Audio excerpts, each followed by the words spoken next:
Shalom dan salam sejahtera Bapak Ibu Saudara-saudara yang dikasihi Tuhan. Selamat siang, kembali kami sampaikan kepada saudara-saudara karena sudah bergabung dalam pertemuan siang kita yang pada hari ini Kamis 18 November. Kita akan membahas satu judul, sebuah pertanyaan tentang penyembahan, dan hamba Tuhan Pendeta Chandra Paulus, Direktur Kesehatan Conference DKI Jakarta, akan memaparkannya dan sekaligus memimpin diskusi siang ini supaya kita boleh mendapatkan makna dan juga mendapatkan berkat-berkat rohani dari pelajaran Sekolah Sahabat siang ini. Dan untuk itu saudara-saudaraku yang dikasihi Tuhan, mari kita mulaikan acara ini dengan menyanyikan lagu pujian kepada Tuhan yang diputarkan oleh operator kita.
Amin.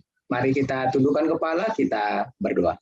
Kami puji, kami muliakan nama-Mu ya Tuhan yang sudah memberkati kami dan yang telah mengumpulkan kami melalui media Zoom ini untuk kembali duduk bersama, mendengarkan suara Tuhan dan mempelajari kebenaran-Mu melalui pelajaran sekolah sahabat kami dengan judul sebuah pertanyaan tentang penyembahan.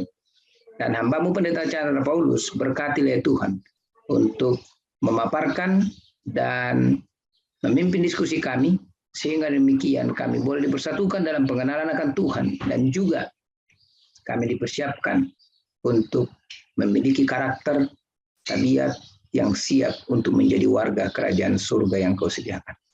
Karena itu Bapak, kami persembahkan seluruh acara siang hari ini, kebaktian siang hari kepada Tuhan, dan biarlah kiranya kemuliaan Tuhan yang ditinggikan, dan kami diberkati dari hari ke hari menjadi anak-anak Tuhan yang setia. Terima kasih Bapak.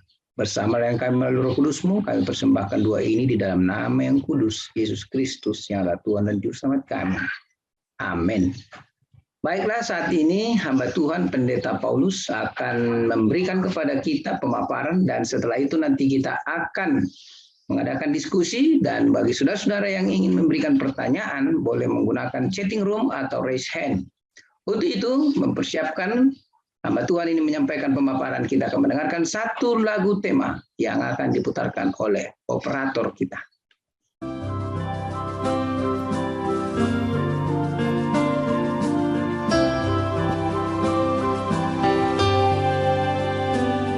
Ku dengar suara Yesus panggil, ku jawab bukan pergi. Ku lihat jiwa yang bersedih, ku jawab bukan pergi. Pergi beritakan kabar kasih, bagikanlah pengharapan. Dan bila aku lemah, Yesus menolongku, karena keputusanku kan pergi.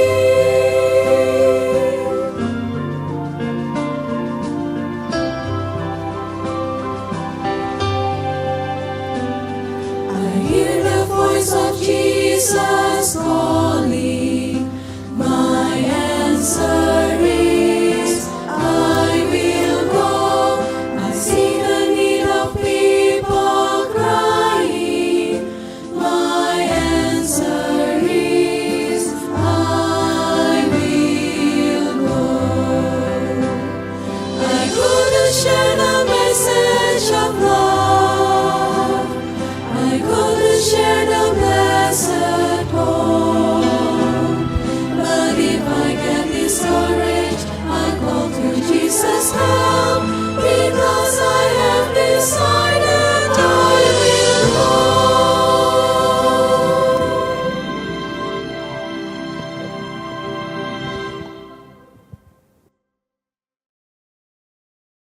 Kami berikan waktu ini kepada Pendeta Chandra Paulus. Baik, selamat siang saudara-saudara sekalian.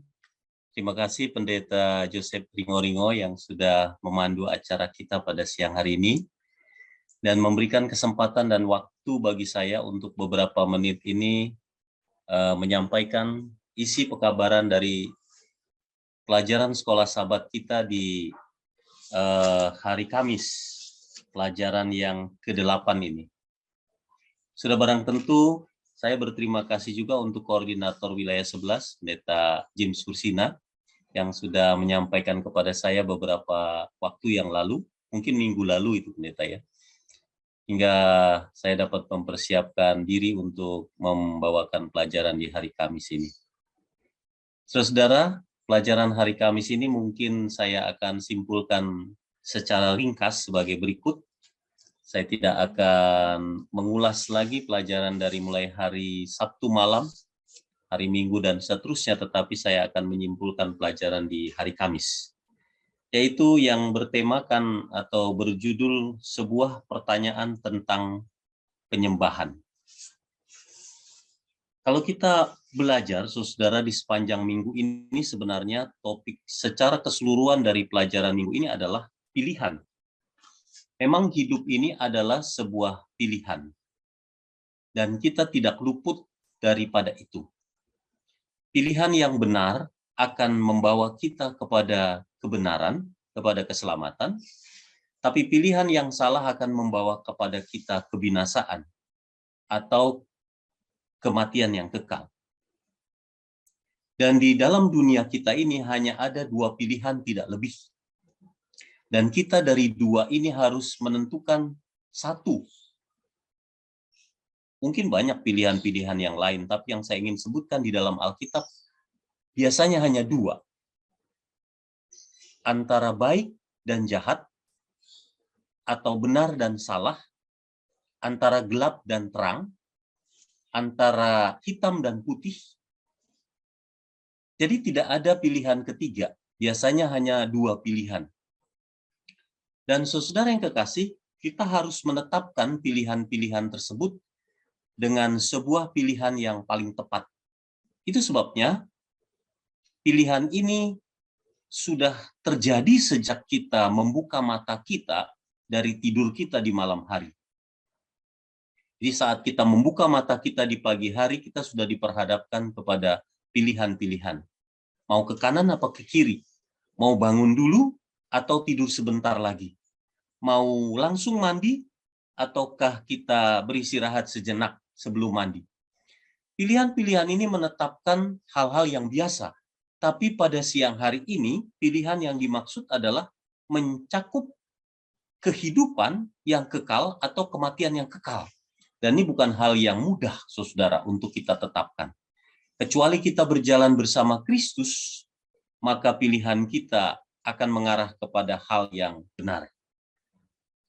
Saudara yang kekasih, berbicara tentang penyembahan, sebuah pertanyaan tentang penyembahan, memang kita diperhadapkan kepada sebuah pilihan. Apakah kita mau menyembah kepada Allah yang benar di surga, Allah yang hidup, ataukah kita menyembah kepada kuasa yang lain, yang disebut dengan mungkin dalam pelajaran ini dewa-dewa, atau berhala-berhala, atau dewi-dewi.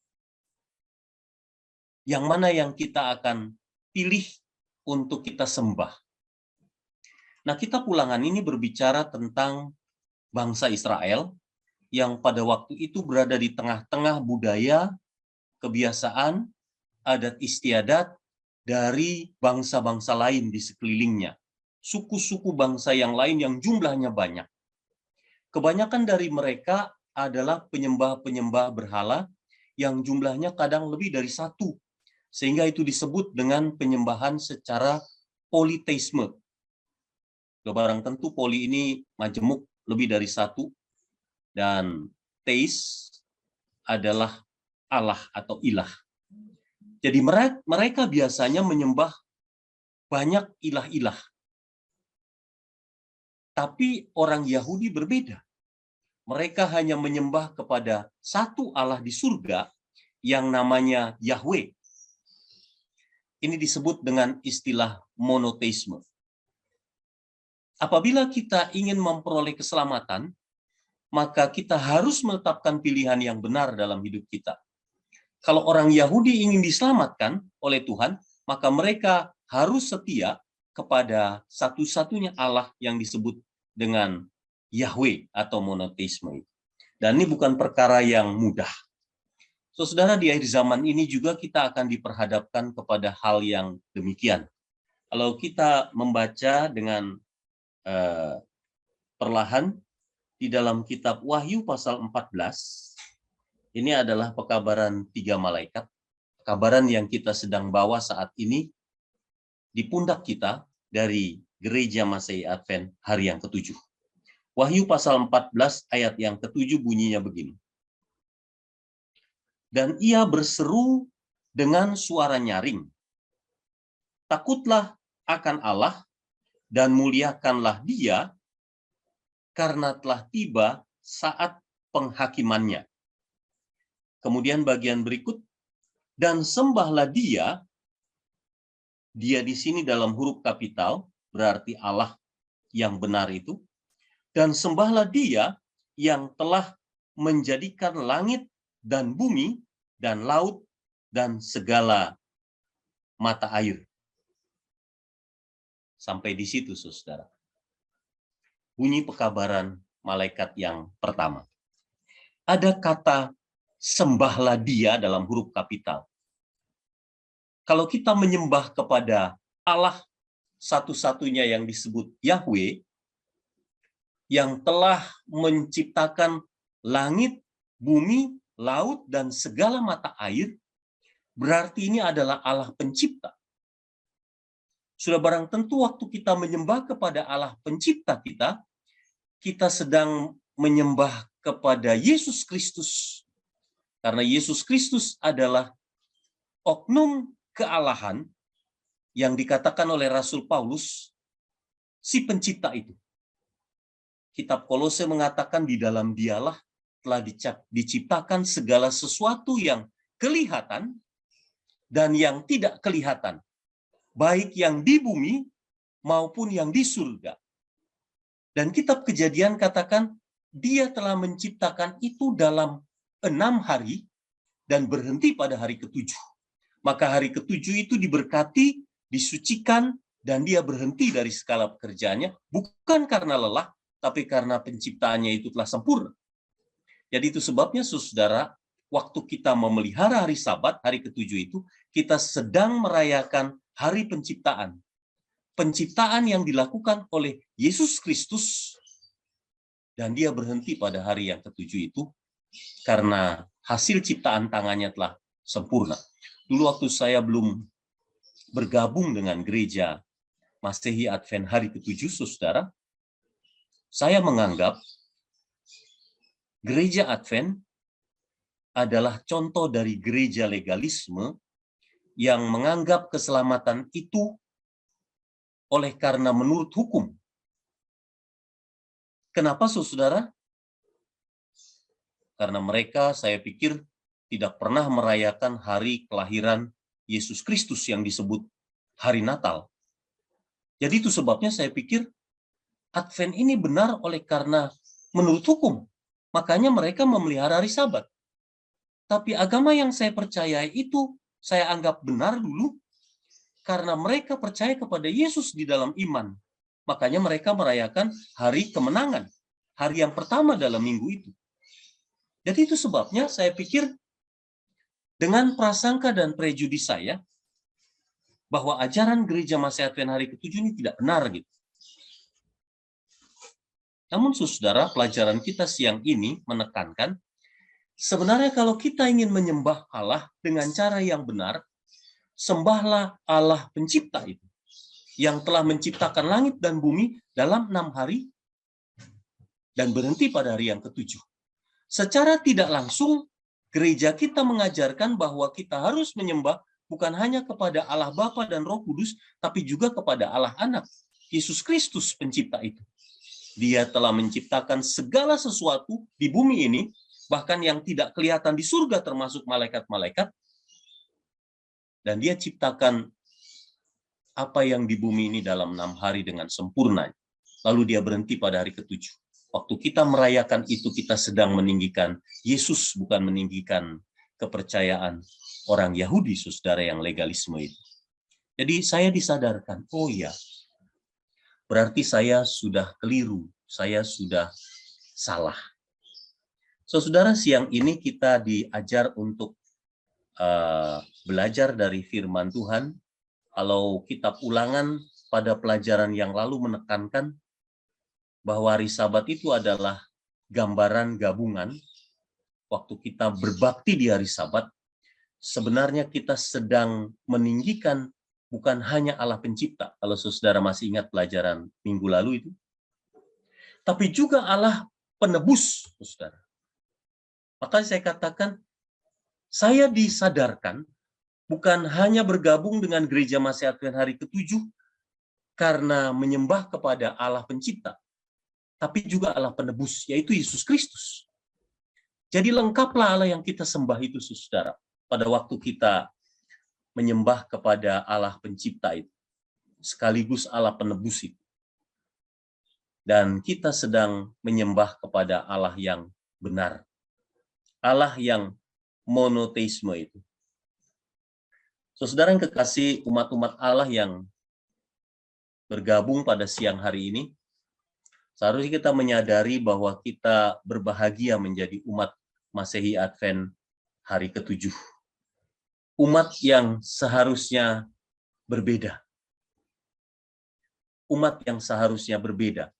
Sebagaimana bangsa Yahudi berada di tengah-tengah orang-orang kafir yang tidak percaya kepada monoteisme, saudara, tidak bisa dihitung dengan jari pada waktu bangsa Israel berada di tengah-tengah bangsa-bangsa lain. Hanya mereka yang percaya kepada Allah yang monoteisme. Selebihnya percaya kepada Allah yang politeisme. Dan ini keputusan yang mereka ambil bukanlah mudah, saudara.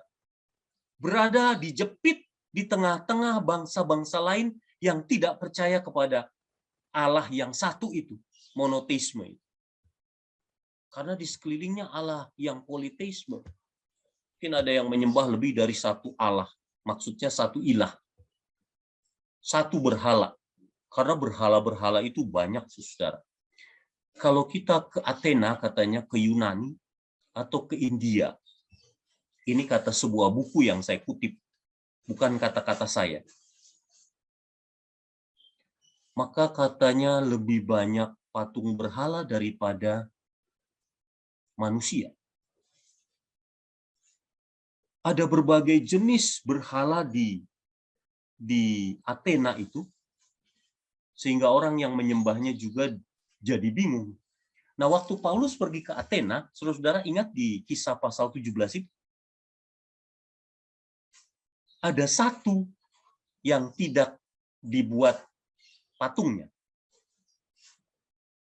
yaitu kepada Allah yang tidak kelihatan.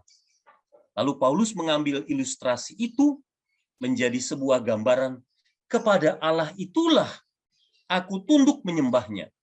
Bukan kepada Allah-Allah yang jumlahnya banyak di sekeliling kota Athena itu, saudara, yang membuat orang juga bingung. Kalau mungkin kita menyembah kepada Allah yang memberi kita air minum, ya Allah air misalkan begitu, saudara.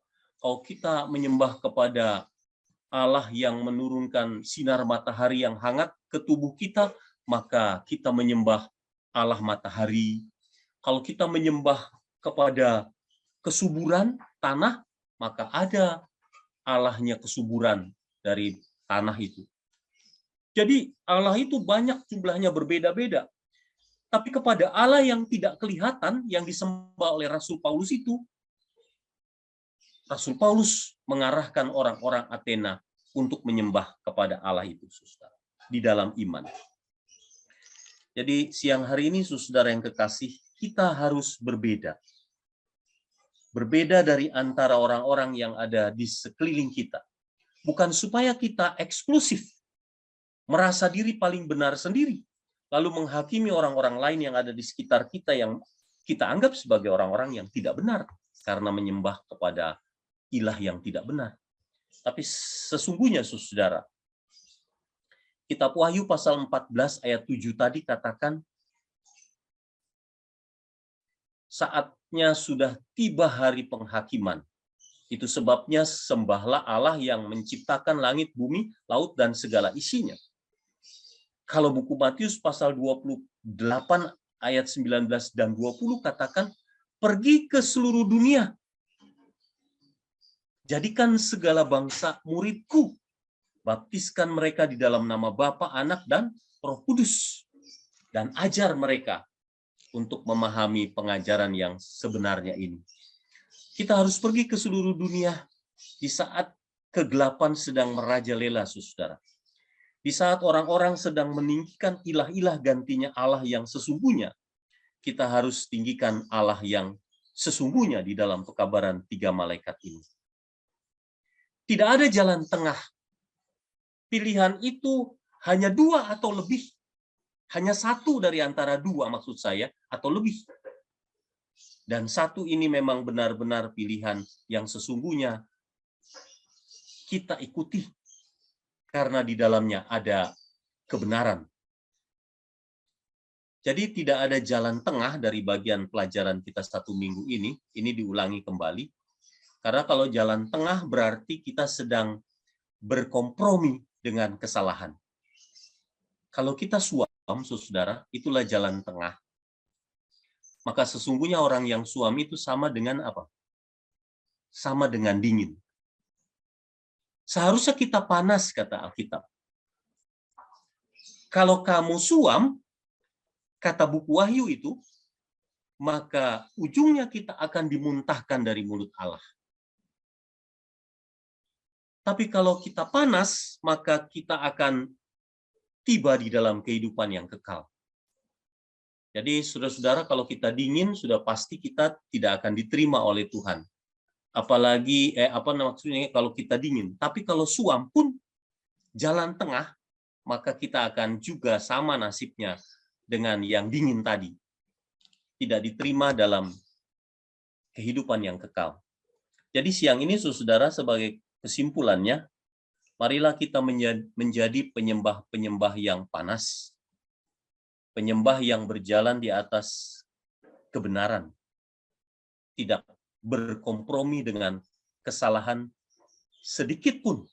Nyonya White dalam buku yang lain mengatakan kalau ada cacat, ada celah, ada noda sedikit pun, maka kita akan ditolak oleh Tuhan. Maka itu sebabnya kadang-kadang keselamatan ini kelihatannya mudah. Kenapa, saudara? Karena keselamatan itu adalah anugerah Tuhan, pemberian yang cuma-cuma. Tapi pada saat kita berjalan di atasnya, kehidupan kita seharusnya seperti apa yang diajarkan di pelajaran sepanjang minggu ini. Apakah kita mau menurut apa yang firman Allah atau hukum-hukum Allah perintahkan kepada kita? Kalau kita mau, Tuhan akan memberi kekuatan kepada kita. Kalau saya bisa ulangi, saudara, pelajaran hari Rabu, maka sebenarnya tidak ada yang terlalu berat bagimu, katanya. Kalau kita memikulnya dengan pertolongan Tuhan, sumber kekuatan itu kuncinya. Dalam iman kepada Tuhan. Tapi kalau dengan kekuatan kita sendiri, kemampuan berpikir kita sendiri, maka kita akan gagal, saudara. Walaupun sebenarnya tanggungan itu tidaklah berat. Marilah kepadaku, kamu sekalian yang berletih lesu dan berbeban berat, kata Tuhan.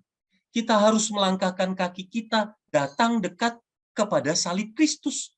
Dia yang sudah menang dari pelanggaran hukum, dari dosa, maka dia akan sanggupkan kita untuk menang juga. Kuncinya kalau kita bergantung kepada Tuhan. Hubungan itu harus terus-menerus dijalin dengan Kristus sebagai pokok anggur yang benar itu. Kita ini hanya carang-carangnya. Carang itu tidak akan pernah menghasilkan buah kecuali menempel di pokoknya. Jadi kunci itu, saudara, kalau kita mau menang dalam penyembahan kita ini, sampai kemudian Tuhan datang dan mengatakan, "Sabaslah hai kamu, hambaku yang setiawan, masuklah ke tempat perhentian Tuhanmu." Kuncinya adalah hubungan. Apakah hubungan saya pribadi sudah akrab dengan Yesus?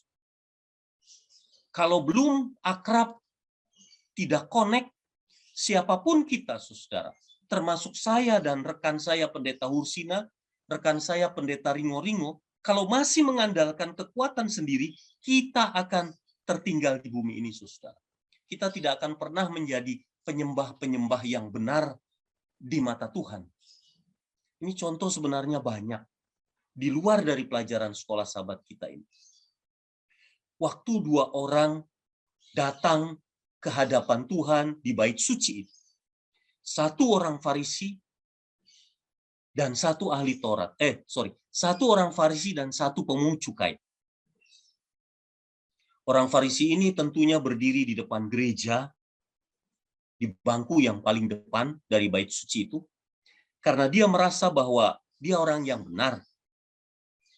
Tidak perlu ragu-ragu, duduklah di bangku paling depan gereja. Tapi satu pemungut cukai yang merasa dirinya orang berdosa ini duduk di belakang gereja. Apa tujuan mereka datang ke Ka'bah, ke bait suci? Atau sekarang mungkin yang paling mudah ke gereja itulah. Ya pelajaran ini saudara, tujuannya adalah menyembah. Sama-sama datang untuk menyembah kepada Allah yang benar, Allah yang monoteisme. Di hari Sabat, di hari di mana Tuhan sudah selesai menciptakan langit dan bumi dan sudah menebus kita dari dosa. Mereka datang tapi dengan keyakinan diri yang berbeda-beda. Si orang Farisi atau ahli Taurat ini datang dengan keyakinan dirinya sendiri, dengan kekuatannya, dengan pikirannya yang cerdas, dengan kehebatannya. Saya kan ahli Taurat, saya biasa bergumul dengan Alkitab yang ada di tangan saya ini setiap hari. Saya ini orang suci, saya orang sempurna, saya bukan orang berdosa. Saya mengembalikan perpuluhan dengan setia. Saya berbakti di tiap hari Sabat dengan setia. Dia mulai bandingkan kebenarannya dengan kebenaran orang lain, saudara. Pada saat kita berupaya untuk membandingkan kebenaran kita, yang maaf kata hanya sebutir pasir di laut itu, dengan kebenaran orang lain yang kita anggap hina, maka sesungguhnya kita bukan orang benar, saudara, dalam ibadah kita. Saya tidak sama seperti pemungut cukai yang di belakang bait suci itu. Dia orang berdosa, dia orang jahat, dia itu suka memeras orang dan sebagainya. Waktu keluar dari gereja itu, maka pemungut cukai itulah yang dibenarkan di hadapan Tuhan setelah beribadah. Kenapa, saudara? Karena dia merendahkan dirinya dan mengaku dosa-dosanya di bait suci itu. Dia katakan, aku orang berdosa Tuhan. Aku tidak seperti orang Farisi yang berdiri di depan gereja itu punya keyakinan yang kuat. Karena dia orang yang benar. Tapi aku ini orang berdosa. Siapalah aku ini Tuhan? Ampunilah dosa-dosaku Tuhan. Karena aku ini sudah memeras orang yang sebangsa dengan aku untuk mengambil duitnya, memerasnya, untuk dikembalikan kepada penjajah Romawi. Ampuni aku Tuhan. Tapi Yesus katakan, justru pemungut cukai ini, orang yang beribadah, yang dibenarkan di pemandangan Tuhan. Siang ini, saudara yang kekasih, kita menjadi kelompok penyembah yang mana? Apakah penyembahan kita ini benar di mata Tuhan? Karena kita sudah menyembah Allah kita dengan kasih, dengan sukarela, hidup kita telah diubahkan oleh darahnya, dan kita datang mengandalkan hanya Tuhan yang sudah mati bagi kita di atas kayu salib Bukit Golgota, yang sudah memberi kesempatan bagi kita untuk bertobat, berubah. Kalau saya tidak diberi kesempatan oleh Tuhan untuk berubah dan bertobat, saudara, saya masih orang berdosa yang kehidupannya tidak benar. Bukan menjadi seperti seorang pendeta hamba Tuhan. Kenapa, saudara? Karena saya mengkonsumsi makanan-makanan yang haram. Saya tidak pernah kenal hari Sabat. Saya tidak pernah kenal Yesus Kristus 20 tahun yang lalu. Saya tidak pernah kenal juru selamat saya. Kehidupan saya suka mengkonsumsi minuman-minuman yang merusakkan tubuh saya sebagai bait Roh Kudus. Saya suka membaca buku apa saja, termasuk buku-buku yang merusakkan cara berpikir sehat saya.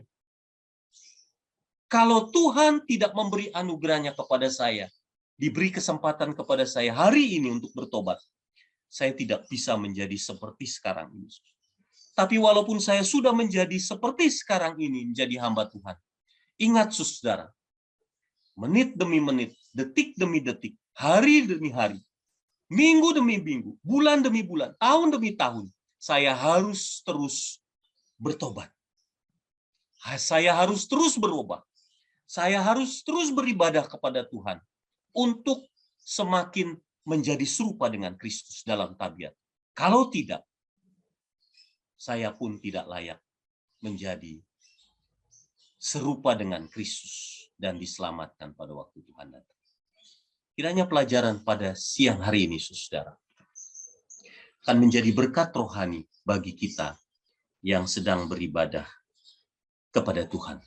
Semoga ibadah kita, ibadah yang benar di mata Tuhan, seperti layaknya pemungut cukai itu yang senantiasa menyadari keberadaan dirinya dan bertobat sebagai orang berdosa. Tuhan memberkati kita, saudara, pada siang ini. Amin. Amin. Terima kasih Pastor Chandra Paulus yang sudah menerangkan dengan jelas bagi kita pelajaran yang kita sudah dengarkan tadi. Dan kita akan langsung masuk ke dalam diskusi sekolah sahabat kita. Dan pertanyaan sudah ada yang masuk dari Ibu Elvira Dumais. Disampaikan demikian, Pendeta Chandra, apa yang harus kita buat agar meninggalkan ilah-ilah lain, termasuk gadget, ya, dan lain-lain yang masih kita utamakan daripada Allah. Silakan Pendeta, mungkin ada masukan. Dan bagi saudara-saudara yang ingin untuk menyampaikan pertanyaan, kami persilakan juga menggunakan chat room atau juga boleh menggunakan resep. Silakan Pendeta.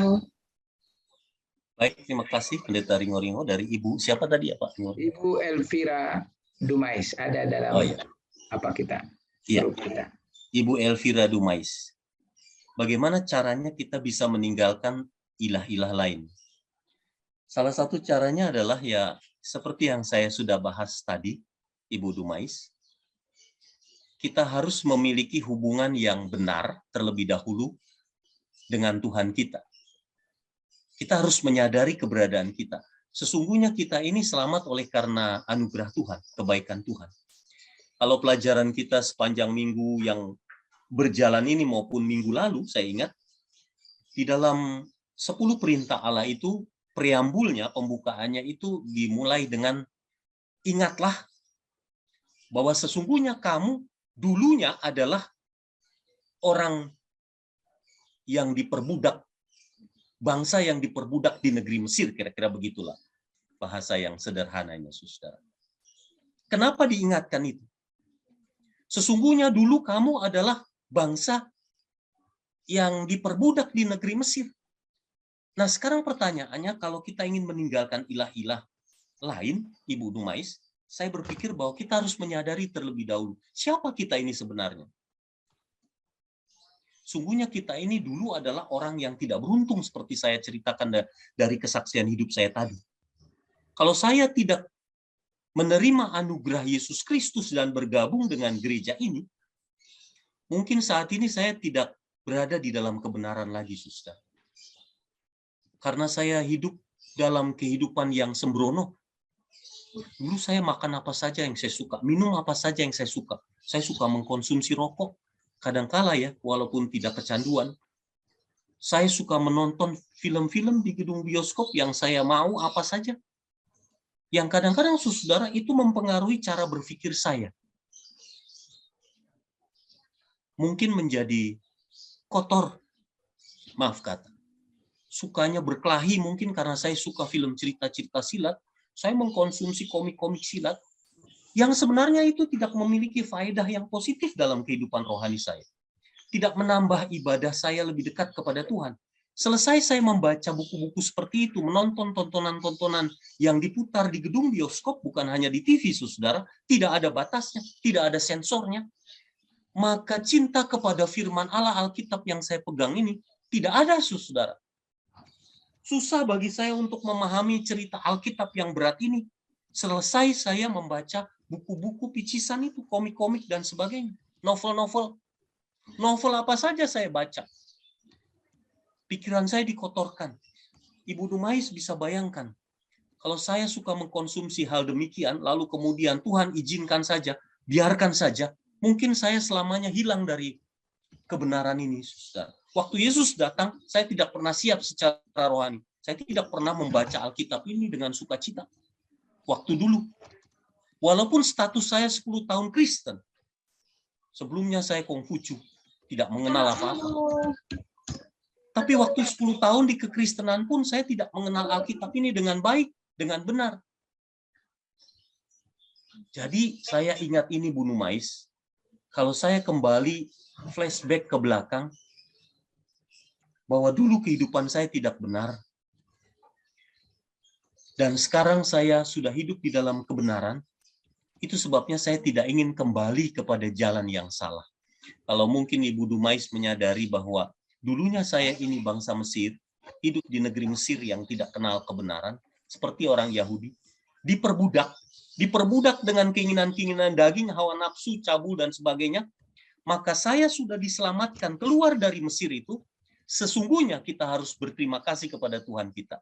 Kita mengasihi Dia, mencintai Dia, yang sudah menyelamatkan kita. Itulah kuncinya, agar kita tidak balik lagi kepada kehidupan-kehidupan lama, menyembah kepada ilah-ilah, berhala-berhala yang kita sukai. Termasuk di zaman modern ini yang Ibu Dumais contohkan, mungkin gila kepada gadget, gila kepada Facebook lebih daripada kepada Tuhan kita, gila kepada tontonan televisi kita daripada mencari Tuhan kita, membaca Alkitab kita, dan seterusnya. Kuncinya adalah kembalikanlah kepada pemikiran kita dahulu, bahwa sesungguhnya saya ini sampah yang tidak berarti. Tapi karena kebaikan Tuhanlah saya selamat. Itu sebabnya jangan pernah sia-siakan kebaikan Tuhan itu. Bertumbuhlah di dalam kerohanian dengan makin mencintai Allah yang sudah mengasihi saya itu. Mungkin ini Pendeta Ringo-Ringo yang saya bisa tambah. Terima kasih Pastor, luar biasa. Terpujilah Tuhan. Baik. Mungkin ada respon dari Bu Elvira, silakan. Atau mungkin ada yang lain ingin menambahkan, kami berikan kesempatan, langsung saja buka mikrofonnya dan kita boleh memberikan masukan-masukan yang menguatkan kita masing-masing. Ada pendeta. Ya, silakan Pak Simon. Pendeta, ini saya mau mencoba menjawab dulu atau pertanyaan daripada hari Kamis ini dengan judulnya aja. Saya mau coba bahasa yang sederhana saja ya. Dia punya judul begini. Sebuah pertanyaan tentang penyembahan. Ya, ini ada pertanyaan. Ya. Kalau saya mau coba membawakan kepada apa yang Yosua sampaikan, ini sama halnya. Ada Yosua, ada juga Elia ya, kalau tidak salah. Yosua mengatakan ya, pada hari ini kamu pilih kepada siapa kamu mau menyembah ya, kepada Allah orang Amori, Allah yang kamu sembah di sungai Efrat, atau kepada Allah orang Amori yang kamu terdiami tempatnya. Jadi ini pilihan sekarang ini. Ya, kita dikasih pertanyaan, mau mana kita mau menyembah? Ya, begitu pula pada waktu Elia bilang, sekarang kepada Allah atau kepada Baal kamu menyembah? Ya, pada waktu berhadapan dengan nabi-nabi palsu itu, termasuk Ahab di situ juga ada ya, di situ dia bilang, hari ini kamu tunjukkan kepada siapa kamu mau menyembah. Ya, jangan kamu bertimpang hati, kalau tidak salah dia bilang. Ya, pilihlah hari ini, apakah mau kepada Baal atau kepada Tuhan Allah. Saudara-saudara, nah kita zaman sekarang ini mungkin tadi Ibu Elvira mungkin tidak ada ya. Tidak ada lagi kita lihat ya, kayak tadi pendeta Paulus bilang kepada kita dulu, kalau orang merasakan air sebagai berkat, mereka akan menyembah. Matahari mereka akan menyembah. Ya, namun zaman sekarang ini tidak demikian, saudara. Kalau berhala kita macam-macam. Ya, kalau di tulisan daripada Elia Modern ada 12 berhala ya. Iya. Ada 12 berhala itu. Jadi banyak berhala-berhala. Baik itu berhala uang, harta, kedudukan, selera. Nah, ini yang kita perlu kendalikan. Menghiasi diri, cara berpakaian, makanan, macam-macam yang perlu kita hadapi. Nah, kita sebagai bangsa besar, ya, orang Advent ini bangsa besar. Ya, bagaimana bangsa besar ini harus hidup sebagai bangsa yang besar. Makanya dibilang, ya, dia bilang jangan kita berpasangan dengan orang yang tidak percaya, saudara-saudara. Kalau tidak salah begitu ya, di dalam 2 Korintus 6 ayat 14 sampai 15 itu. Oke, coba saya baca dulu ya. Sebentar ya. Dibilang begini, janganlah merupakan pasangan yang tidak seimbang dengan orang-orang yang tidak percaya. Sebab persamaan apakah Kristus dengan Bileal, ya, kedurhakaan dengan kebenaran, ya, Allah dengan Baal. Saudara-saudara, ini sekarang kita sama. Jadi persoalannya, makanya pada hari Kamis ini dia tekankan kepada kita pada hari ini, kepada siapa kita mau menyembah. Nah, di pelajaran kita hari Kamis ini, saudara-saudara perhatikan, ini ada Wahyu 13 nih. Wahyu 13 nih kalau ayat 3 dikatakan nanti seluruh dunia akan menyembah Dia. Nah, ini persoalannya. Saudara-saudara, kita nggak tahu kapan. Ya, arahnya akan ke sana. Ya, kita akan menyembah binatang ini yang luka parahnya sudah sembuh ini. Jadi memang kita harus siapkan dulu bagaimana berhala-berhala ini kita tinggalkan. Ya, Pak pendeta tadi bilang bagaimana Paulus berjalan-jalan ya di kota apa Yunani tadi ya, kalau tidak salah ya, Korintus ya. Bagaimana dia melihat katanya, loh, kok setiap tugu ada tulis Allah yang tidak kami kenal, Allah yang tidak kami kenal. Makanya Paulus datang ke situ. Ini saya datang supaya saya memperkenalkan Allah yang harus kamu kenal. Dan inilah yang harus kita sebagai umat Tuhan kita nyatakan. Jangan kita sama seperti dunia ya. Terima kasih. Terima kasih Pak Simon. Kita harus bisa membedakan mana kehendak Allah ya, dan mana kehendak manusia. Nah ini ya. Oke, terima kasih. Terima kasih. Tuhan memberkati. Atau masih ada satu pertanyaan atau? Ya. Kalau tidak lagi, bisa. Nah ini, saya seperti ada perasaan saya masih ada mau bertanya. Jadi saya berikan kesempatan. Ya. Silakan, Om Preng. Ya, saya hanya menanggapi saja dari tadi yang dikatakan. Bagaimana kita bisa? Sesungguhnya, bagaimana kita bisa? Kalau kita ganti, bagaimana saya bisa? Amin. Ya benar. Ini persoalannya. Ini persoalannya.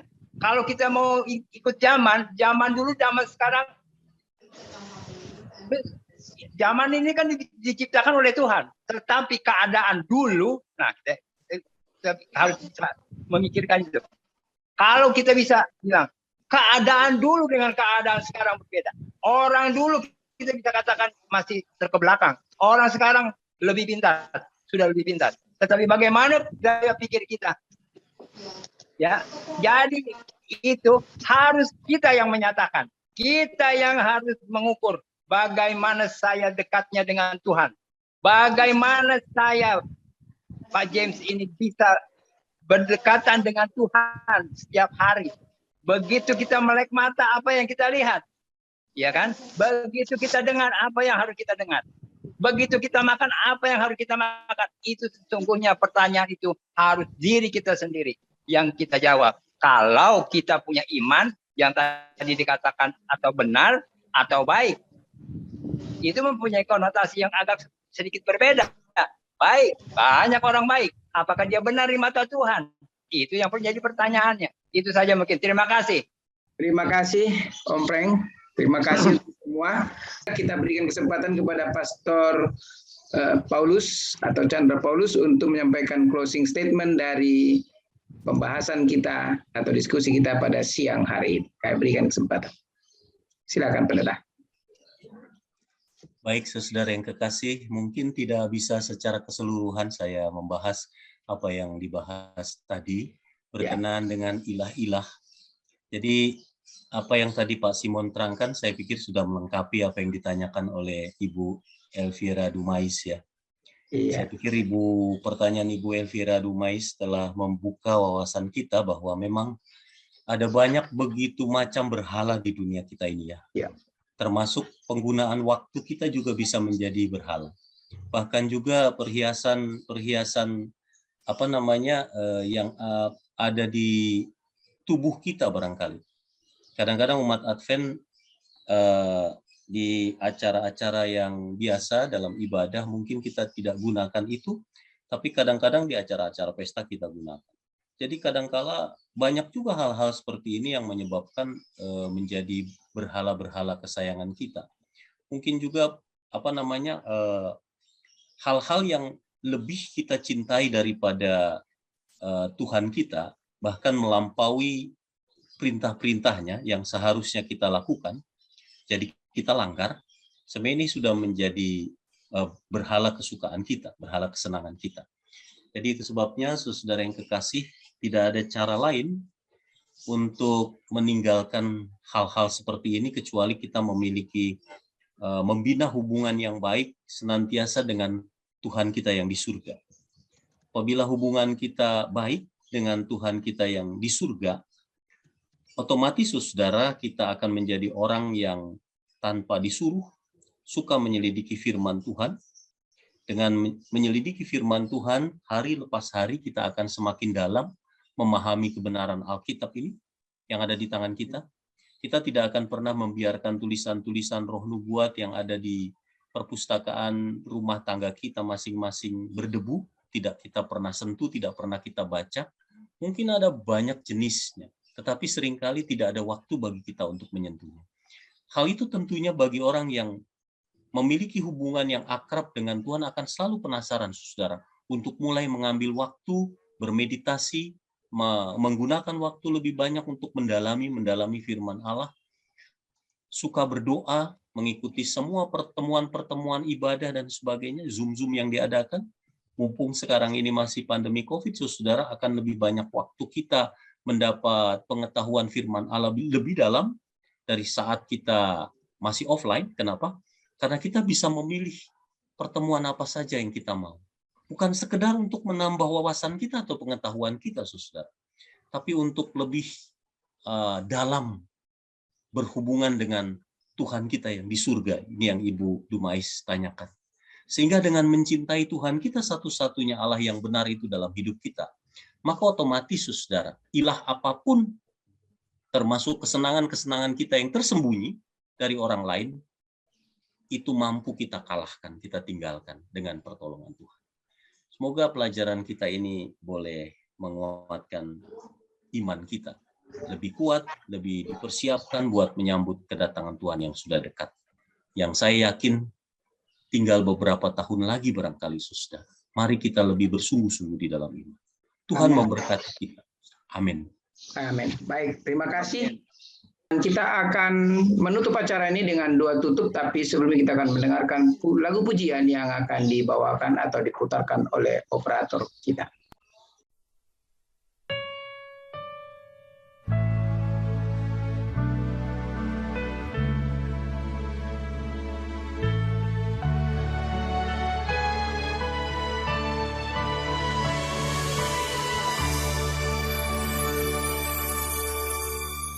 Ku datang hampiri tatamu, bersujud menyembah Kau Tuhan.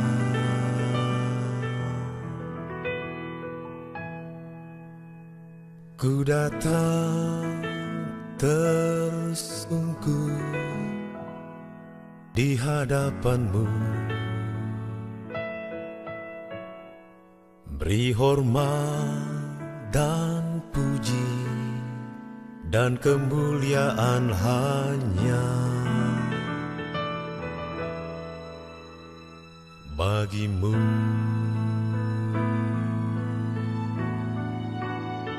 Mulialah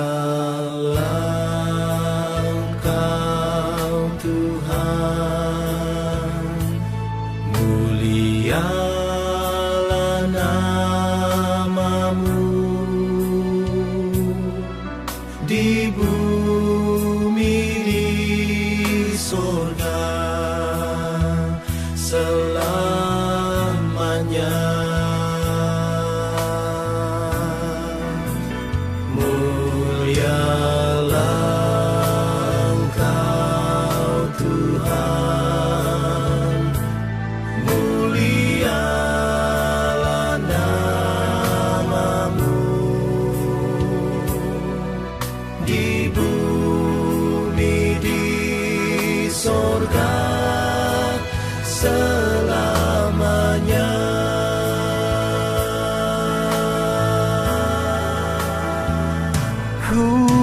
Bersujud di bait-Mu yang kudus,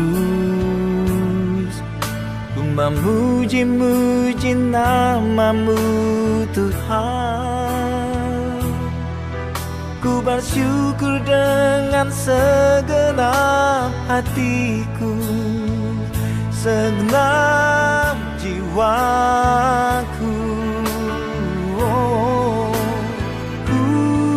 Selalu nyanyikan kasih setia-Mu, kasih setia Tuhan selama-lamanya.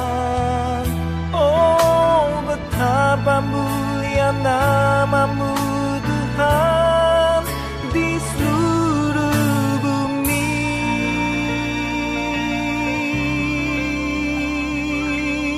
Sungguh ajaib kasih-Mu ya Tuhan. Tiada kata dapat melukiskannya. Kau rela tinggalkan sorga dan segala keindahannya.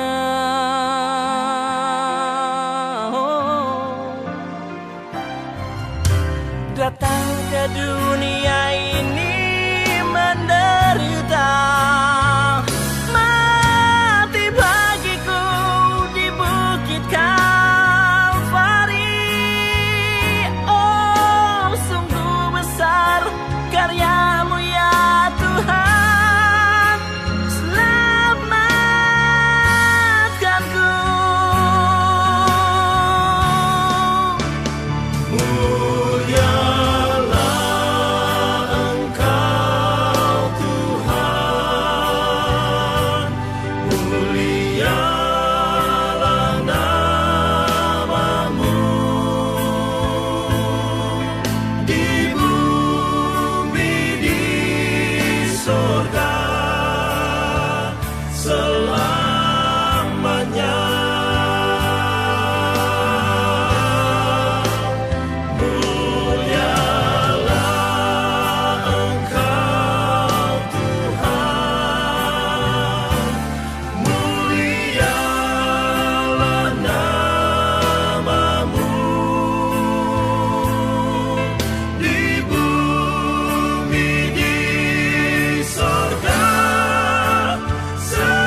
Terima kasih untuk Male Voice yang sudah menyampaikan pujian tutup. Kita minta Pendeta Chandra Paulus untuk menutup dalam doa.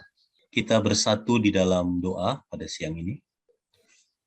Bapa kami yang ada di surga, terima kasih untuk ibadah kami pada siang hari ini. Bersama-sama dengan wilayah 11 yang selalu setia menjalankan program pendalaman Alkitab melalui jam sekolah Sabat ini, Tuhan. Setiap hari kami dikuatkan oleh firman Tuhan, terlebih pada siang hari ini melalui pelajaran sekolah Sabat di hari Kamis ini, Tuhan. Dari pelajaran yang ke-8 ini, biarlah Tuhan mengurapi dengan kuasa Roh-Mu kepada saudara-saudara kami yang mendengar maupun yang belum mendengarkannya, Tuhan. Supaya pada saat mereka mendengar pekabaran firman Tuhan ini dari hari ke hari, kami dapat bertumbuh di dalam iman dan kerohanian kami, menjadi umat Allah yang semakin setia kepada Tuhan, semakin beribadah kepada Tuhan, tidak akan pernah meninggalkan Kristus dalam hidup kami, sedikit pun, sampai Engkau datang menjemput kami untuk kali yang kedua. Apabila kami akan meninggalkan Zoom ini Tuhan, untuk kembali melakukan aktivitas pekerjaan kami masing-masing, baik dari rumah kami atau di kantor kami, di tempat kuliah kami, di sekolah atau dimanapun juga, kiranya kehidupan kami adalah kehidupan yang penuh penyembahan. Dimanapun kami berada, hubungan kami dengan Kristus semakin erat dan semakin bersatu, sehingga bukan lagi kami yang hidup, tapi Kristus yang hidup di dalam kami. Kami rindu Tuhan, kami dapat dipersiapkan secara rohani.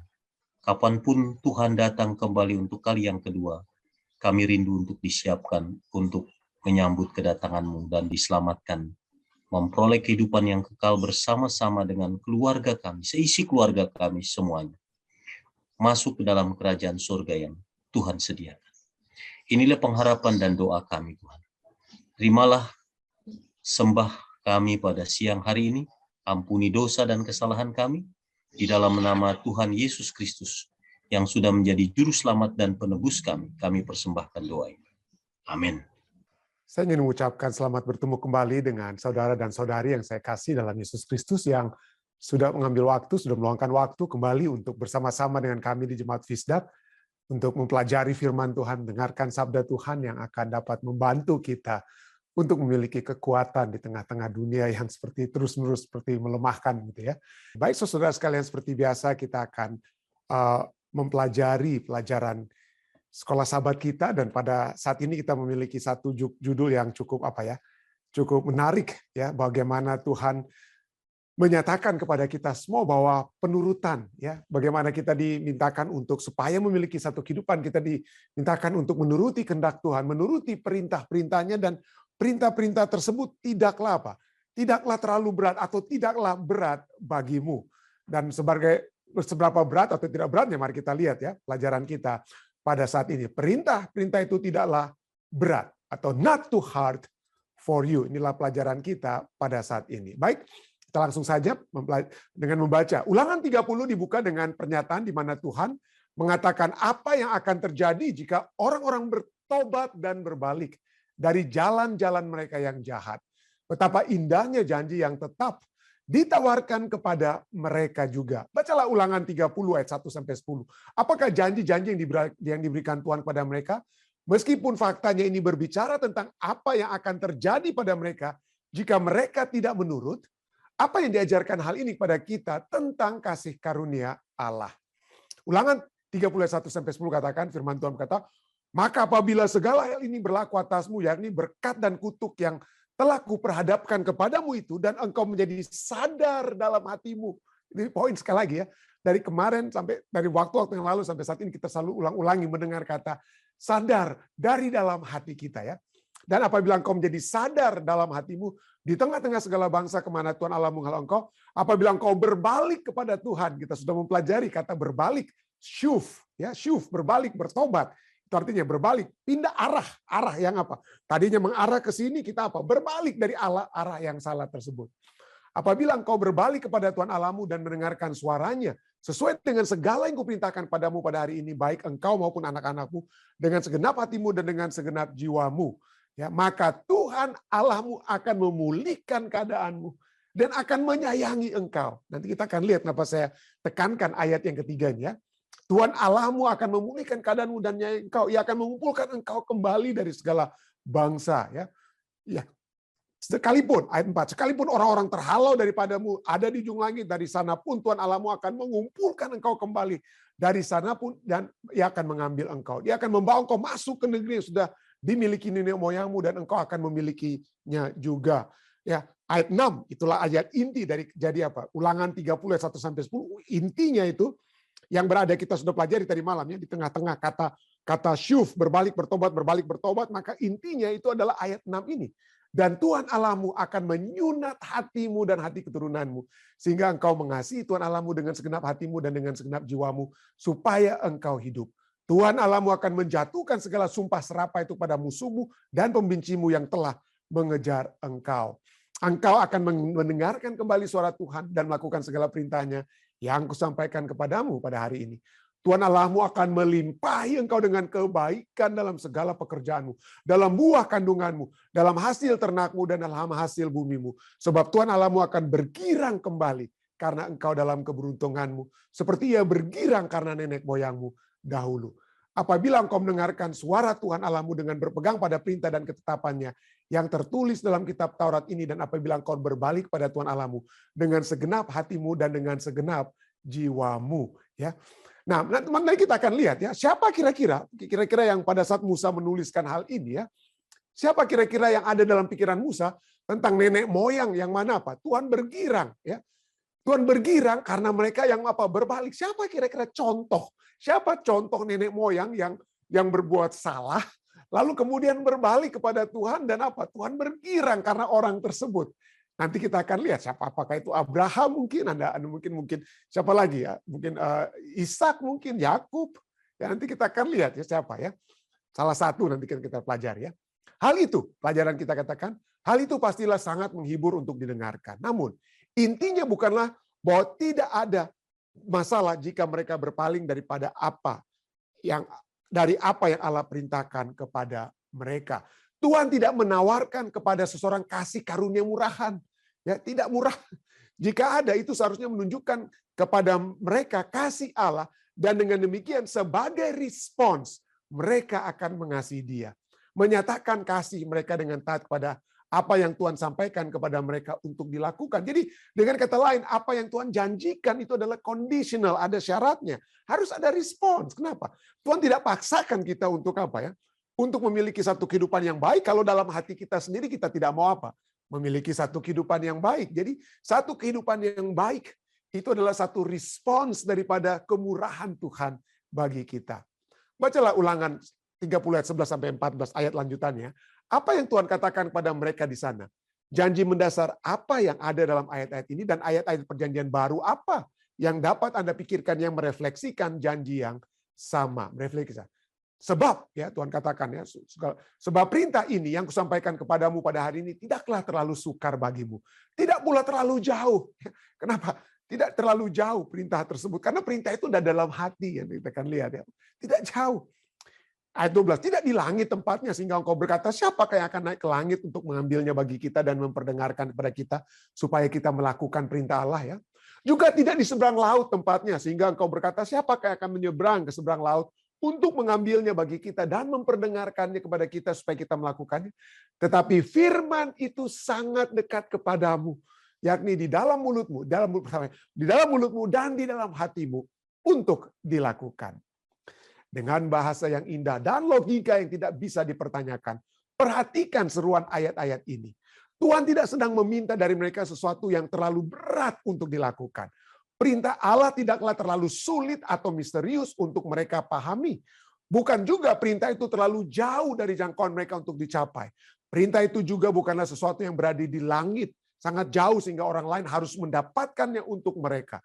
Perintah itu juga bukan di seberang lautan sehingga seseorang harus menyeberangi lautan tersebut dan membawanya kepada mereka. Sebaliknya, Tuhan berkata, tetapi firman ini sangat dekat kepadamu, yakni di dalam mulutmu dan di dalam hatimu untuk apa? Dilakukan. Artinya, Anda cukup mengetahuinya untuk dapat mengucapkannya. Dan yang Anda ucapkan itu berasal dari dalam hati ya. Dan itu ada dalam hati Anda sehingga Anda tahu bahwa Anda harus melakukannya. Oleh karena itu, tidak ada alasan untuk tidak menurut. Ya, Ellen White dalam seri Membina jilid 5 katakan apa? Segala perintahnya adalah mungkin untuk dilaksanakan.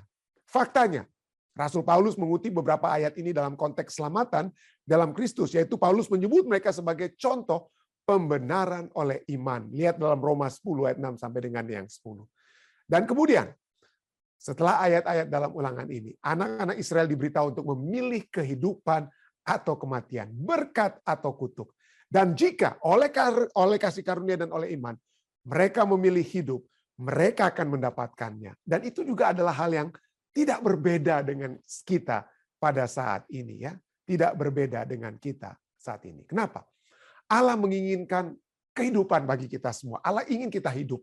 Allah ingin kita memilih hidup ya. Dan dengan kasih karunia-Nya, dengan kasih sayangnya, Dia sudah memberikan segala tools, alat bagi saudara dan saya untuk memperoleh kehidupan tersebut.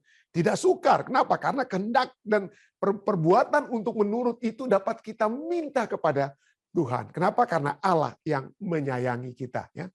Satu konsep yang kita akan coba pelajari sebelum kita melihat contoh orang yang berbalik karena kasih sayang Allah yang besar kepada orang tersebut. Mari kita lihat Ulangan 33. Kita sudah baca dan saya sudah tekankan tadi. Kita ulangi kembali ya.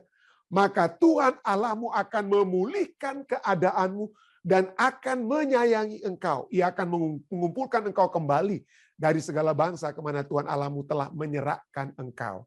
Kita sudah melihat bahwa pada saat kita menderita, seringkali kita katakan, "Aduh, pendeta saya ditoki oleh Tuhan, saya diketok kepala saya oleh Tuhan." Loh, kenapa? Ya saya sakit ini karena Tuhan apa? Tuhan sedang apa ya? Menegur saya, dia ingin supaya saya apa ya? Saya menderita supaya saya berbalik kepadanya. Terus terang, saudara, mungkin itu satu teologi ya, atau pemahaman yang salah ya. Yang terjadi mungkin Tuhan tidak menyebabkan kecelakaan bagi kita, bukan rancangan Tuhan untuk kita menderita. Yang terjadi mungkin karena ketidakpercayaan kita, kejahatan kita, ketidakmenurutan kita, maka yang dapat terjadi adalah gantinya Tuhan selalu membela kita, menaungi kita dengan apa? Proteksinya. Tapi kadang-kadang Tuhan untuk mendisiplin kita, dia harus melepaskan proteksi tersebut. Dia harus melepaskan proteksi. Seperti seorang anak, mungkin seperti saya selalu waktu lalu saya katakan, anak saya mau coba untuk terus pegang apa? Stove yang panas, ya, tempat masak yang panas. Berkali-kali saya harus tahan dia. Tapi kadang-kadang untuk memberikan pelajaran supaya dia mengerti bahwa panas itu tidak baik untuk tangannya, kadang-kadang saya melepaskan proteksi saya supaya saya apa? Memberikan pelajaran kepada anak saya, kepada Sean, ya. Dan betul pada saat dia pegang stove yang panas, dia tahu itu satu hal yang menyakitkan dirinya dan dia tidak pernah lagi melakukan hal yang apa ya? Hal yang sama. Tentunya saya harus berhati-hati supaya jangan betul-betul dia terbakar ya. Tetapi seringkali itu yang terjadi. Allah melepaskan proteksinya sehingga kita harus harus terluka.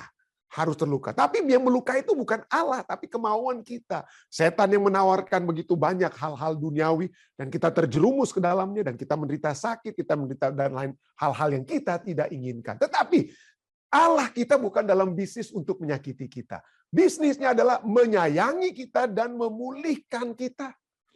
Itu bisnis Allah yang terutama, bukan untuk menyakiti.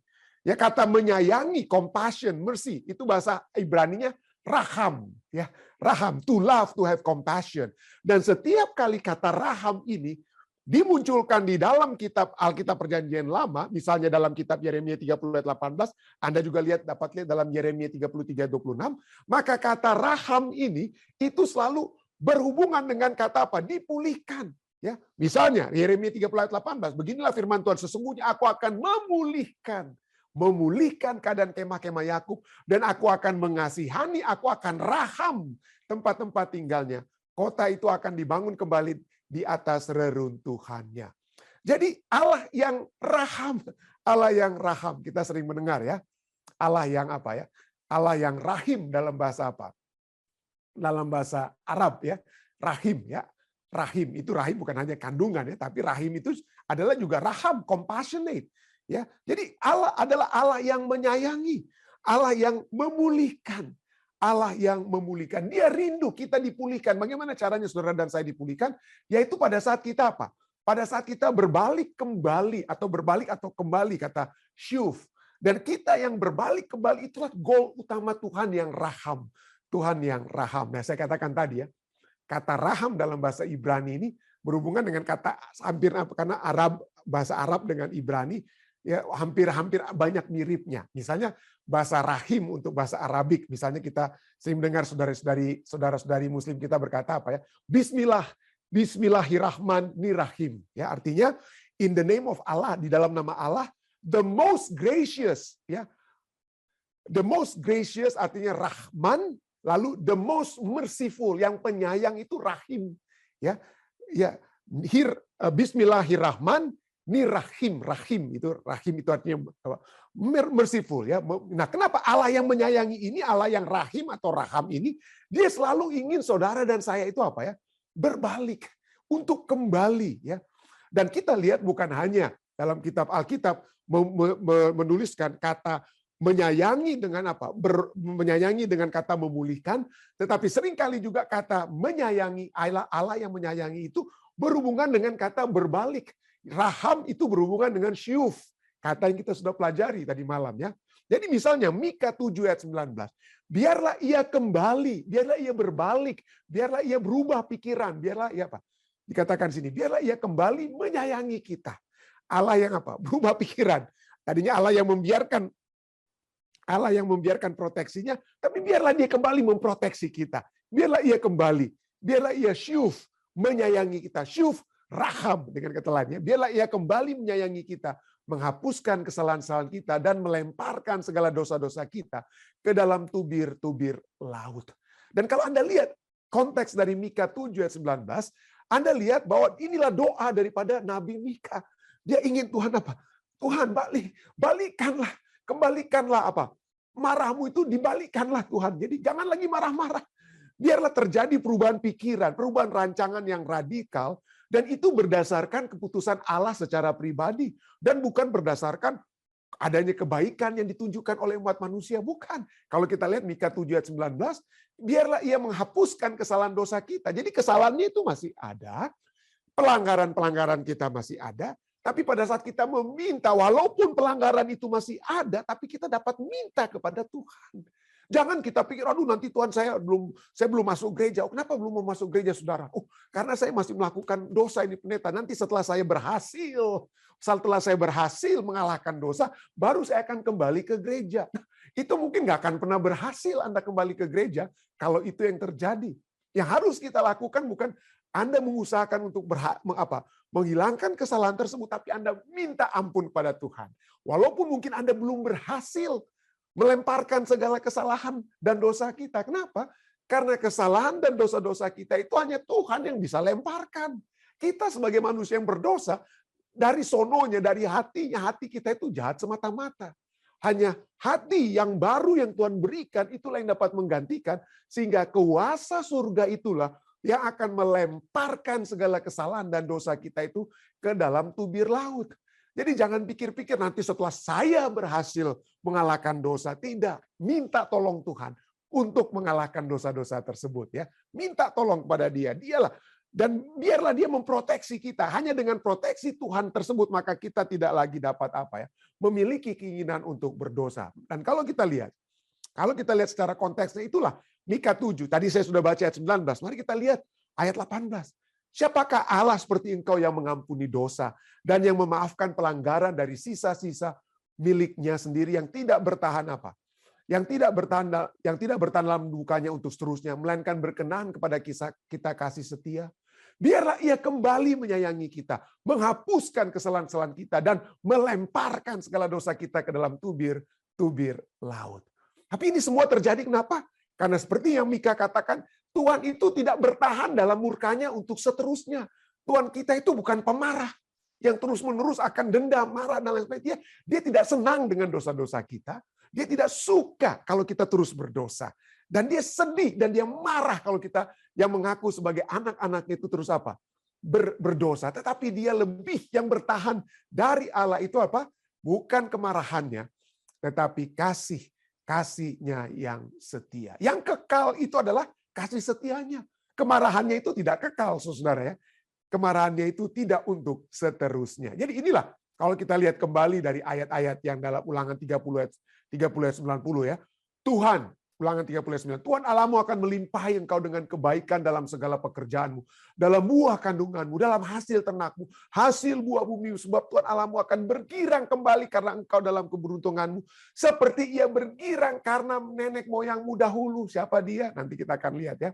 Ulangan 28 ayat 8-11 juga sama hal yang sama.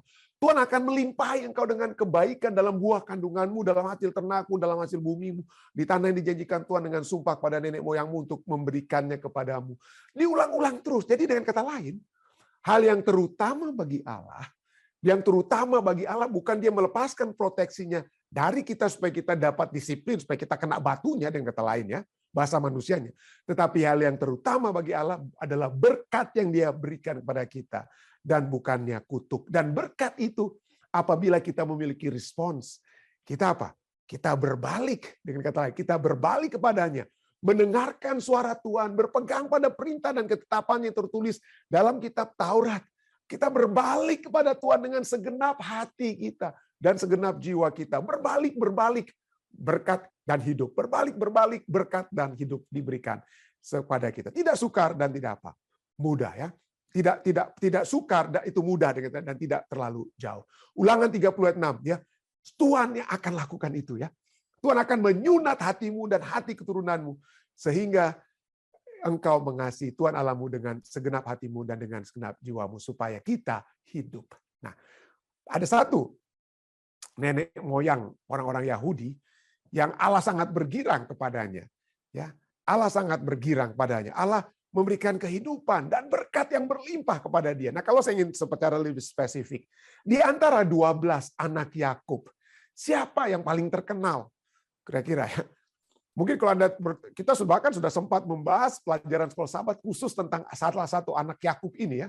Siapa dia kira-kira? Ya. Wah, nanti langsung kita katakan, wah dia yang paling hebat itu ternyata anak Yakub itu pasti Yusuf. Kenapa? Wah, dia mengalahkan istri Potifar, punya daya tarik dan lain sebagainya ya. Kita seringkali mengungkapkan bahwa yang terbaik dari anak-anak Yakub itu yang kita puji-puji saat ini, yang kita puja dan puji saat ini dari anak-anak Yakub, 12 anak Yakub, itu adalah Yusuf. Tetapi sesungguhnya saudara, kalau kita melihat siapa anak Yakub yang sesungguhnya dipuji, yang secara spesifik dipuji sejak dia lahir sampai kemudian dia dipuji. Siapa anak Yakub yang dipuji? Nah, tidak lain. Satu-satunya anak Yakub yang dipuji bukannya Yusuf. Kalau Yusuf itu yang dipuja dan dipuji, maka Yesus lahir dari keturunan Yusuf. Tapi coba lihat, dari keturunan siapa Yesus lahir? Dari keturunan Yusuf? Bukan. Yesus lahir dari keturunan apa? Yehuda. Ya, Yehuda. Kejadian 49 ayat 10 katakan, Yehuda, engkau akan dipuji oleh saudara-saudaramu. Tanganmu akan menekan tengkuk musuhmu. Kepadamu akan sujud anak-anak ayahmu. Bukan yang mimpi sebelumnya anak-anak bahkan Yakub dan istrinya sendiri akan sujud menyembah Yusuf. Tapi di akhir kehidupan Yakub dia katakan apa? Yehuda, engkau. Yehuda bukan Yusuf, engkau yang akan dipuji oleh saudaramu. Tanganmu akan menekan tengkuk, kepadamu akan sujud anak-anak ayahmu. Engkau akan seperti anak singa, engkau seperti singa, the Lion of Judah. Anak singa itu tongkat kerajaan ayat 10. Tongkat kerajaan tidak akan beranjak dari Yehuda ataupun lambang pemerintahan dari anak kakinya sampai dia datang yang berhak atasnya, maka kepadanya akan takluk bangsa-bangsa. Ini nubuatan tentang Yesus dan juga Daud, Yesus yang memerintah, semuanya itu berasal bukan dari bangsa atau suku Yusuf, tapi dari suku Yehuda. Ya, dan itu bukan itu saja, ya. Kalau kita lihat dalam kitab Wahyu, katakan, wah engkau singa dari suku Yehuda, tunas Daud telah menang. Dan siapa dia? Yang dipuja di akhir kehidupan Yakub, Yehuda. Dan pada saat dia dikandung dalam rahim ibunya sendiri pun, Kejadian 29 ayat 35 katakan, maka mengandunglah Lea ya, lalu melahirkan seorang anak laki-laki, maka ia berkata, sekali ini aku akan bersyukur kepada Tuhan, sebab itulah sebabnya ia menamai anak itu Yehuda. Yehuda berarti apa? Bersyukur kepada Tuhan, praise the Lord, dengan kata lain ya. Sesudah itu Lea tidak melahirkan lagi dikatakan. Nah pertanyaannya, apakah Yehuda ini dalam kehidupannya? Dia seorang yang cocok untuk disyukuri atau dipuji. Mungkin di Jemaat Fisdak saya pernah mengkhotbahkan ya sedikit khotbah ini ya tentang Yehuda ini ya. Nah kalau kita lihat dia ini apakah dia cocok untuk dipuji atau disyukuri? Nah kalau Anda tahu siapa yang menjual Yusuf ke Mesir? Yang menjual Yusuf di Mesir itu apa? Yehuda. Ya mungkin ada yang katakan ya daripada dia mencoba untuk menyelamatkan Yusuf karena kalau enggak ya ada yang katakan akan dibunuh dia. Jadi, tapi kita lihat dialah yang pertama-tama apa? Yang mengambil inisiatif menjual Yusuf kepada orang Ismail ya dengan harga 20 shikal apa? 20 shikal perak. Kalau Yesus dijual kepada Yudas ya, Yudas menjual Yesus 30 keping perak, kalau Yusuf dijual hanya 20 keping perak. Kenapa? Kenapa cuma beda? Yusuf 20 kepada orang Ismail, Yesus 30. Kenapa? Karena harga seorang budak di zaman dahulu itu 30 keping perak. Nah, Yehuda menjual Yusuf ke orang Ismail 20 keping perak. Kenapa? Karena orang Ismail akan ambil untung pada saat di Mesir. Dia jual harga seorang budak itu 30 keping perak. Jadi dia orang-orang Ismail itu ambil untung 10 keping perak. Makanya 20 perak aja yang dijual kepada orang Ismail ya. Tapi poinnya adalah dialah yang menjual budak. Dia jadi penjual budak. Bukan hanya itu saja. Dari anak-anak Yakub yang ditonjolkan bukan selain Yusuf, kita lihat adalah Yehuda. Kenapa? Dalam kitab Kejadian 39, Yehuda kita lihat dialah yang bersinah dengan anak mantunya sendiri. Dia bersinah dengan anak mantunya sendiri. Padahal kita lihat di Mesir, Yusuf tidak mau bersinah dengan istri Potifar. Tapi Yehuda bersinah dengan anak mantunya sendiri. Apakah ini satu tokoh yang patut untuk disyukuri atau dipuji? Ya? Apakah dia cocok? Tapi coba kita lihat apa yang terjadi kemudian. Apa yang telah menyebabkan Yehuda itu yang akan dipuji, tongkat kerajaan tidak akan lepas daripadanya. Saudara-saudaranya itu akan sujud kepadanya. Semuanya terjadi oleh sebab adanya perubahan, ya, adanya syuf, adanya berbalik yang dia apa? Yang telah terjadi di dalam kehidupannya. Pada saat anak-anak Yakub datang ke Mesir, mereka belum tahu Yusuf itu perdana menteri di Mesir, ya. Coba kita lihat apa yang terjadi setelah mereka hendak pergi untuk kedua kalinya ke Mesir untuk kembali membeli makanan. Siapa yang mencoba untuk meyakinkan Yakub untuk kembali membeli makanan di Mesir? Tapi salah satu syarat Yusuf Yusuf yang tidak menyatakan dirinya sendiri pada saat itu berkata kepada mereka kali pertama, kamu boleh datang kembali nantinya, tapi kalian harus bawa apa? Kalian harus apa? Bawa adik kalian yang paling bungsu. Ya, jadi itulah satu syarat. Jadi sekarang setelah makanan itu habis dan mereka sekarang harus kembali ke Mesir. Mereka tahu mereka akan kembali untuk beli makanan hanya apabila Benyamin pergi. Tapi siapa yang menjamin keselamatan Benyamin? Ya, siapa yang akan menjamin? Wah, yang menjamin keselamatan Benyamin di Mesir kalau mereka akan bawa Benyamin ke Mesir tidak lain dan tidak bukan hanyalah apa? Yehuda. Biarlah anak itu pergi bersama-sama dengan aku. Maka kami akan bersiap dan pergi supaya kita tetap hidup dan jangan mati. Dia memiliki satu concern. Oke, marilah kita memiliki kehidupan. Kalau kita kelaparan, kita mati. Ya, baik kami maupun engkau dan anak-anak kami, jangan sampai mati. Akulah yang menanggung dia. Akulah yang akan apa? Menanggung kehidupan. Bukan hanya kita semua karena kita akan dapat makanan, tapi aku akan tanggung kalau sampai apa-apa terjadi kepada Benyamin. Aku yang akan tanggung dia. Engkau boleh menuntut dia daripadaku jika aku tidak membawa dia kembali kepadamu dan menempatkan dia di depanmu. Maka akulah yang berdosa terhadap engkau untuk selama-lamanya. Dia berbicara tentang dosa. Dia tahu apa itu dosa, apa itu tidak dosa. Bagaimana dia tahu? Karena dia tahu apa yang dia telah lakukan kepada kakak daripada Benyamin beberapa tahun sebelumnya, puluhan tahun sebelumnya, itu Yusuf.